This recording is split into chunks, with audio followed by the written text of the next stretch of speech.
Supreme court نے I T expert Sajid Mahmood کی گمشدگی کیس کی سماعت کی۔ تفصیلات جانتے ہیں ہم سب ٹی وی کے نمائندے مرتضی رائے کی اس رپورٹ میں۔ I T expert Sajid Mahmood کی گمشدگی کا معاملہ۔ ساجد محمود کی اہلیہ ماہرہ ساجد کی شوہر کی بازیابی سے متعلق درخواست پر سماعت۔ D S P legal Azhar Shah, S H O تھانہ شالیمار منیر جعفری، تفتیشی افسر عالمگیر خان اور deputy attorney general Khalid Mahmood Raja عدالت میں پیش ہوئے۔ ہائی کورٹ کے جسٹس اطہر من اللہ نے شدید برہمی کا اظہار کرتے ہوئے ریمارکس میں کہا کہ 3 ماہ تک ساجد محمود کے لاپتہ ہونے کی ایف آئی آر درج نہیں ہوئی۔ کیا ایجنسیوں کی ذمہ داری نہیں؟ ایک ایس ایچ او کو ذمہ دار قرار دے کر معمولی سزا دے دی گئی، کیوں نہ ایس ایچ او کی بجائے وزیر اعظم، سیکرٹری ڈیفنس اور آئی جی کو سزا دی جائے؟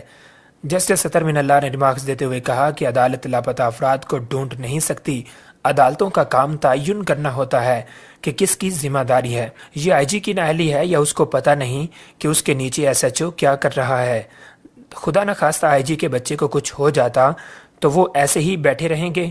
عدالت نے ڈپٹی اٹارنی جنرل سے ساجد محمود کے گھر کے اخراجات کی تفصیلات طلب کرتے ہوئے کہا کہ کیوں نہ چیف کمشنر، ڈپٹی کمشنر اور آئی جی سے ان کے گھر کے اخراجات وصول کیے جائیں۔ جب آئی جی پر ہر لاپتہ ہونے والے شخص کی ذمہ داری ڈالی جائے گی تو نظام خود بخود ٹھیک ہو جائے گا۔ اگر آئی جی کو معلوم ہو کہ اس کو ذمہ دار ٹھہرایا جائے گا تو وہ ایسا کچھ نہیں ہونے دے گا۔ عدالت نے ڈپٹی اٹارنی جنرل کو اگلی سماعت میں دلائل مکمل کرنے کا حکم دیتے ہوئے سماعت 12 جنوری تک ملتوی کر دی۔ مرتضی رائے، ہم سب ٹی وی، اسلام آباد۔